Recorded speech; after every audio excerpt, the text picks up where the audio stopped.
Boa noite, eu sou o Tarso, estou aqui com a Tássia Cupim. Estamos começando mais um programa em busca da qualidade. Tássia. E o nosso assunto de hoje é sobre reengenharia e benchmark no meio corporativo. Para falar mais sobre esse assunto, nós temos hoje o nosso entrevistado Luiz Voltolini, que é Master Black Belt e faz parte da empresa RL Associados. Para saber mais do assunto, vamos a campo com o nosso repórter Timóteo. Bom, boa tarde, Luiz. Então, queria conversar com você um pouco sobre reengenharia. Você poderia explicar para a gente como funciona, alguns conceitos? Bom, reengenharia é um processo que surgiu na década de 1990. Acho que mais no final de 1990. Surgiu nos Estados Unidos. É um processo que ele surgiu em função da dificuldade que as empresas vinham apresentando na época com relação à competitividade do mercado, né? E essas empresas, elas sentiram a necessidade de mudar, se adaptarem à nova realidade, porque senão elas não iam conseguir enfrentar o mercado cada vez muito mais competitivo, no mercado que elas atuavam. Então elas criaram esse conceito da reengenharia. O que é a reengenharia em si, né? A reengenharia, as empresas elas sentiram essa necessidade de mudar os processos, tinham que reinventar o processo delas, porque os processos delas eram inchados, os processos delas tinham custos elevados e elas não estavam conseguindo competir mais. Então o que eles fizeram? Eles tiveram que redefinir as estratégias deles na época e em função dessa redefinição eles tiveram que fazer um mapeamento de todos esses processos que eles executavam e em cima desse mapeamento definir e a análise que eles fizeram, encontrar aqueles processos que realmente agregavam valor ao negócio deles e aos clientes a quem eles atendiam, né? E aqueles que não agregavam valor. E enxugar isso. E enxugar, eliminando processos, reduzindo a estrutura, reduzindo toda a parte de organizacional da empresa, né? Esse processo também de reengenharia, nessa época começou a surgir muito a questão dos meios de TI, né? Começaram a surgir muita utilização, então eles começaram a fazer um uso maior da TI, auxiliando eles para que pudessem fazer essas mudanças, para que a tecnologia acabasse substituindo as pessoas, né? Isso, coincidentemente, acabou entrando também com a prática do downsize, que é a parte de corte de custos, né? E dentro dessa prática de cortar custos, aí teve redução de pessoas, teve redução de processos, né? Eles fizeram uma otimização geral. E foi o que conseguiu fazer que algumas empresas sobrevivessem nesse período e reinventassem a forma de eles trabalharem mesmo. Tá? Então, algumas perguntas só sobre quais as principais barreiras enfrentadas pelas empresas na implantação da reengenharia? Olha, a reengenharia, o que ela acaba trazendo de barreira? Ela é uma mudança de conceitos, ela é uma quebra de paradigmas.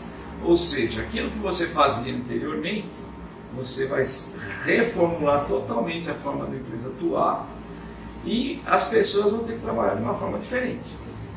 Então, acaba mexendo com as pessoas e acaba mexendo com cultura de empresa, com cultura de pessoas mesmo, né, dos próprios funcionários e a aceitação desses novos processos. Então, o que é mais difícil para você fazer uma reengenharia? É justamente você fazer com que as pessoas entendam a necessidade daquilo, o porquê que aquilo está sendo feito e o que aquilo vai trazer de benefício para eles. Porque o ser humano por si só, ele é averso a qualquer tipo de mudança, ele procura sempre estar acomodado. Ele sempre fica na sua zona de conforto e não quer sair dela de jeito nenhum. Então toda e qualquer mudança causa um tipo de inquietação nas pessoas. Então a maior dificuldade que eu vejo para implementar esse processo é justamente você fazer com que as pessoas que permaneceram, porque já que era associado ao downsize também que tinha corte das pessoas, que elas entendam o motivo por que está sendo feito aquilo, qual é a importância, já que ela permaneceu na organização depois de um processo todo desse de reestruturação, se ela está permanecendo, é que ela é importante para a organização. Então ela tem que entender isso, Então isso que é a dificuldade, você fazer com que elas compreendam a real importância delas naquela atividade, qual que é a função que ela está desempenhando ali, qual o papel que a empresa quer atingir, o papel dela para a empresa e da empresa para com ela. Então é você fazer gerenciar toda essa mudança que vai ocorrer na empresa em função dessa reestruturação. Para deixar esse processo um pouco mais claro, seguimos com um evento fictício de aplicação da reengenharia. Somos parte da sua vida. Abastecemos seu carro, aquecemos seu lar, iluminamos sua cidade. Eu sou Monstros S.A. Olha a Beth! Cuidadosamente combinando cada criança com seu monstro ideal para produzir gritos de qualidade refinados e transformados em energia de primeira. Todos em 7, 6, 5, 4, 3, 2.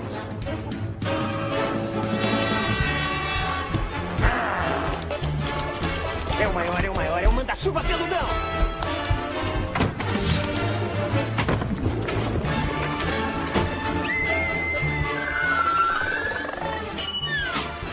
Puxa, eu tô ótimo hoje, Mike! Oba! Isso, garoto! Outra porta fecha!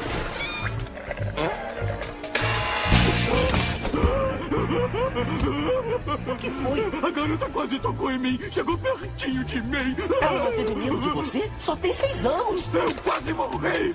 Eu podia morrer! Controle-se, amigão! Aí, essa porta aqui já era! Já estamos indo! Cuidado! Saiu da frente! Com licença! Senhor, perdemos 58 portas essa semana. As crianças de hoje em dia, elas não levam tanto susto.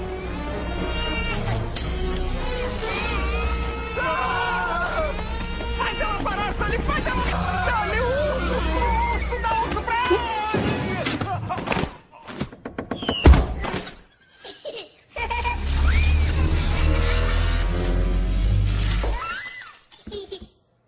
Que foi isso agora?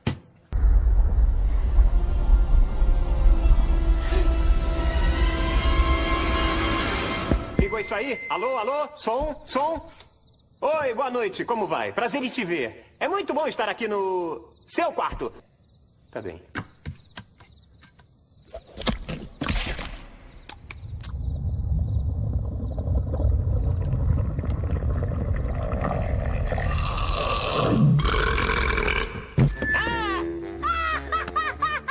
Muito obrigado, eu vim a semana inteira. Não esquece os 10% do garçom.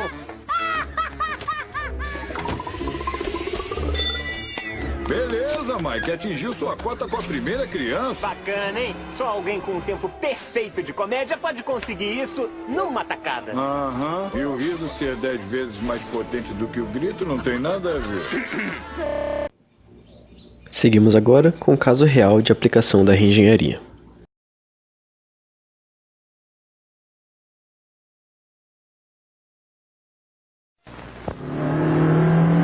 Quando a gente breca um carro, a frente abaixa, a traseira levanta e as rodas de trás travam.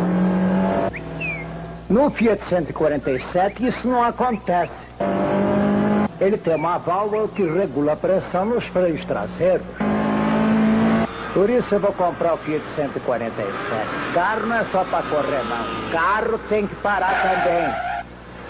Olha ele aí. Falando um pouco mais sobre reengenharia, vamos falar sobre o caso da Fiasa, Fiat Automóveis. A Fiasa é uma empresa do grupo Fiat da Itália dedicada à atividade de fabricação de veículos, especialmente de automóveis. A empresa foi criada no Brasil em 1973 na cidade de Betim, Minas Gerais, como uma alternativa à crise europeia do Fordismo, entrando plenamente em funcionamento no ano de 76.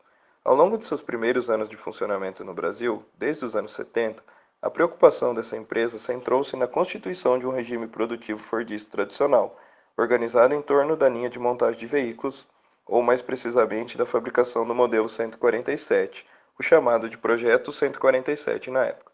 A partir de 89, após as sucessivas crises e do fracasso da tentativa de substituir o modelo fordista-taylorista tradicional estabelecido em suas fábricas, o grupo Fiat decide promover a reestruturação de todas as suas fábricas através da introdução de um novo regime pós-fordista.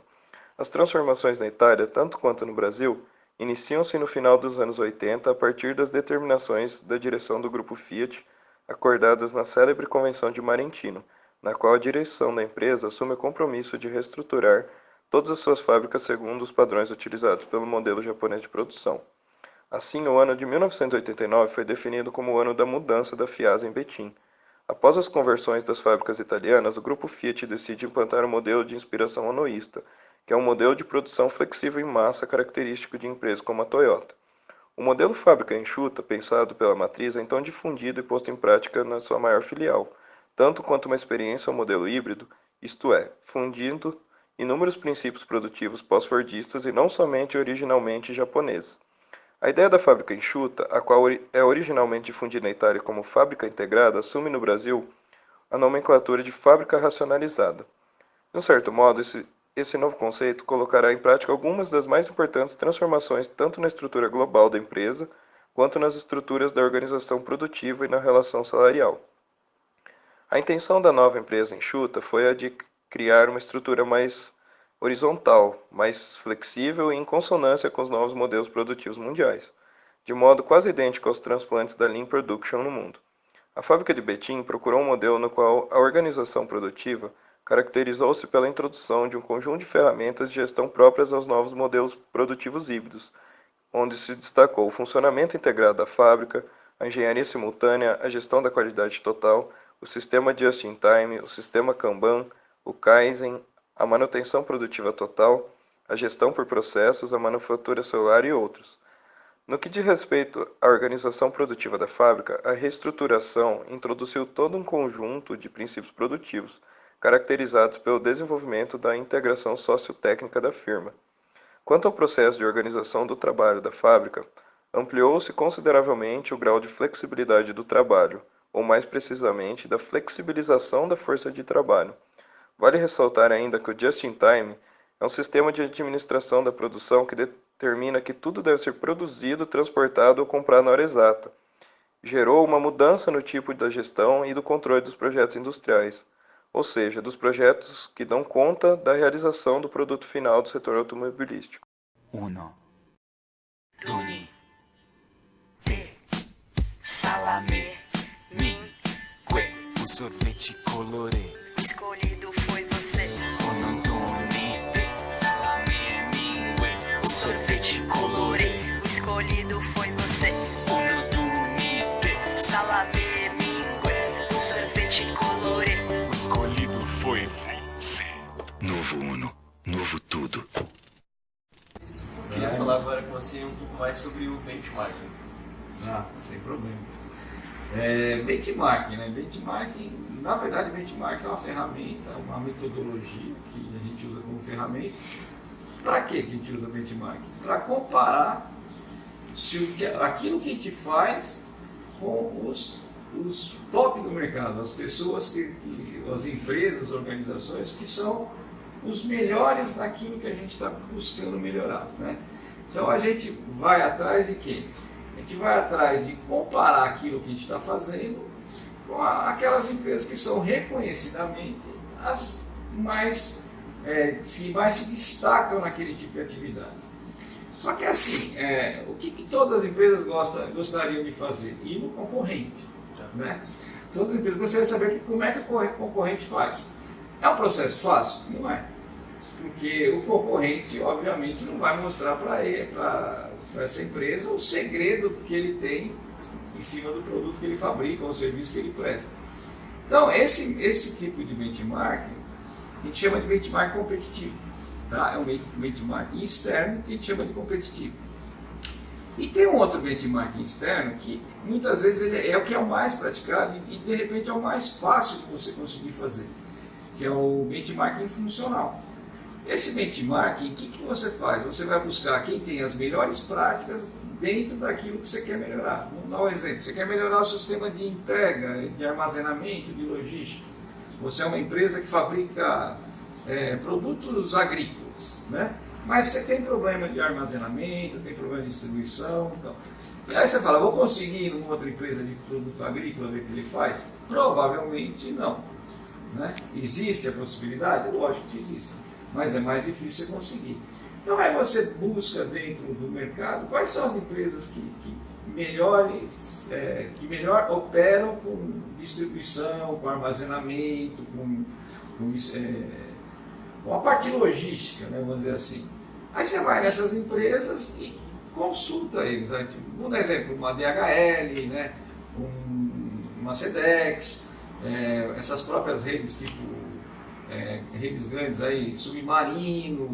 Essas empresas elas têm um parque logístico, elas têm uma estrutura logística muito forte, né? Então, de repente, o que você vai fazer? Vai contactar essas empresas, e aí o benchmark é uma ferramenta que não é uma coisa, ele tem que ser estruturado, demanda um certo tempo, né? Tem que ser formalizado. Então você vai entrar em contato formal, falar o que você gostaria de conhecer na empresa, que você está tendo algumas dificuldades no seu segmento, e que você reconhece que elas são empresas líderes dentro da atividade que eles fazem e que você gostaria de conhecer. E você vai agendar isso com eles, você vai formalmente comunicá-los, eles vão te responder de forma formal, você vai marcar com eles. Não acho que vai ter nenhum tipo de dificuldade em vocês fazerem um benchmark, uma empresa fazer um benchmark nesse nível. E aí fica aberto para você fazer a visitação. Já quando você passa normalmente aquilo que você quer ver, eles vão preparar isso para mostrar para vocês. E você faz o benchmark, e o benchmark ele não vai ser uma receita de bolo. Ele faz lá assim, eu vou conseguir fazer na minha empresa do mesmo jeito. Não, até porque normalmente essas empresas elas têm uma estrutura muito maior do que as empresas que estão indo lá verificar. Então o que você vai ver lá? Você vai ver as práticas que eles utilizam para fazer determinado tipo de serviço ou atividade. E você vai trazer esse conhecimento para a tua empresa, né? Buscando o quê? Aproveitar aquilo que você viu lá dentro e adaptar dentro da tua realidade. Existe o benchmark interno. Como que é um benchmark interno? Você vê dentro da sua própria organização, vamos supor que você tenha várias plantas. De repente uma planta que você tem conhecimento que faz alguma atividade melhor que você. Você marca e vai lá na sua própria empresa conhecer.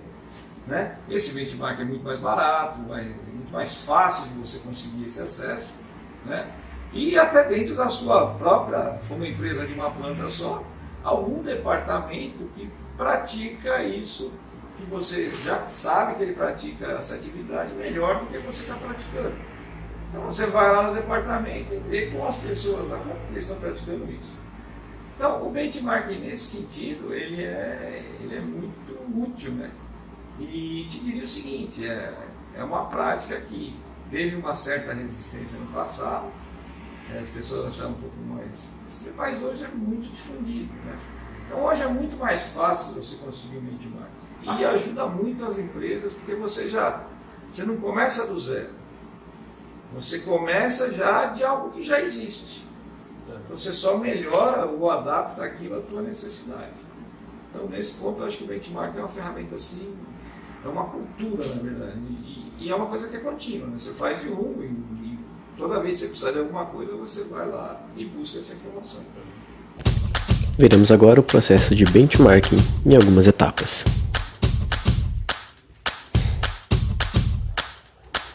5 etapas para o processo de benchmarking.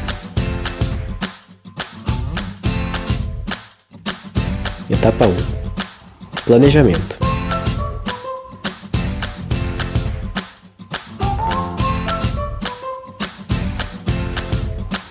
Identificando os pontos no processo a serem analisados pelo benchmarking.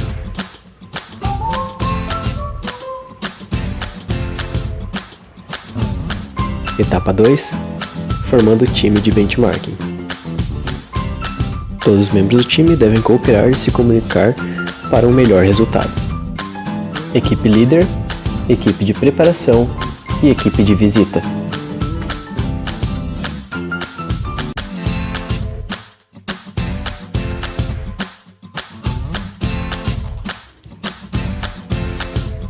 Terceira etapa, coleta de dados. Tomada de informações das melhores práticas e desempenhos das empresas.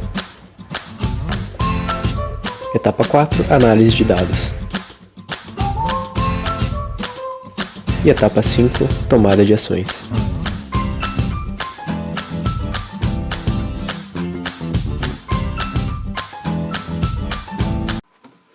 Vamos falar um pouco do estudo de caso do benchmark da companhia internacional Flat & Challenge. Formada por 4 setores principais, papéis, construção, energia e setor florestal que operam sob a mesma direção, a companhia buscou melhores práticas no setor de produtos para a construção.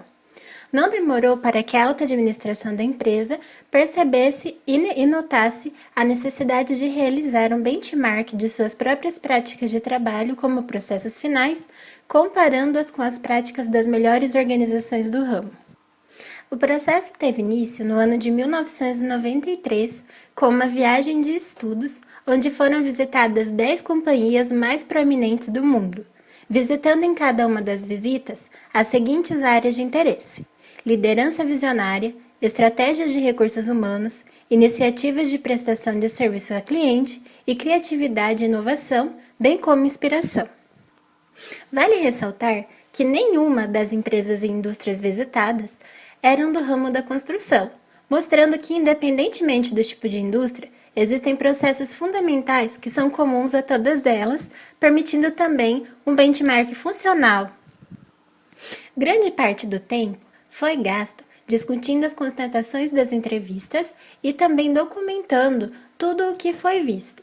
Nos anos seguintes foram feitos outros procedimentos parecidos, porém agora relacionados com a inovação do produto e também com a produção. Dentre os principais benefícios do benchmark para esta empresa, ela cita que, além de passar a conhecer melhor seus limites mediante a implementação de pequenos passos que constituem melhorias incrementais para programas de mudanças maiores, passou a tomar iniciativas bastante significativas e também de grande impacto, como liderança, estratégia de recursos humanos, segurança, aprendizado e etc. Agora que sabemos o funcionamento do benchmarking, assim como conhecemos um processo de reengenharia, surge a pergunta: qual a relação entre os dois? E onde um pode ajudar o outro? Bom, isso pode ser visto com o seguinte caso. Lanches do Zé. Seu Zé morava em uma pequena cidade e tinha sua própria lanchonete, sempre elogiado pelos clientes e despreocupado com a concorrência, pois só havia a sua na cidade. Eis que, certo dia, surgiu próximo de sua lanchonete uma outra, a lanchonete Castelar, bastante atrativa e já consolidada na cidade vizinha. Com o tempo, seu Zé foi perdendo seus clientes. Porém, determinado a não perder para a concorrência, resolveu realizar um benchmark na lanchonete vizinha. Observou então várias coisas como aparência, cardápio, perguntou aos clientes tudo o que havia de positivo e negativo lá. Analisou todos os dados coletados e estudou como aplicar isso em sua própria lanchonete. Conversou então com seu sócio e explicou tudo, usando como exemplo o benchmarking feito na concorrência. Conseguiu então convencer o sócio da mudança da lanchonete. Aplicando esta reengenharia, seu Zé abriu o primeiro restaurante da cidade, onde utilizou tudo o que aprendeu com a concorrência para realizar um processo da maior qualidade possível. Assim como no caso de seu Zé, o benchmarking pode ser usado como uma quebra de barreira interna em grandes empresas em relação à reengenharia, pois estará usando como exemplo algo que já está dando certo em outros lugares. Sendo assim, podemos dizer que o benchmarking pode agir como um pontapé inicial para um processo de reengenharia.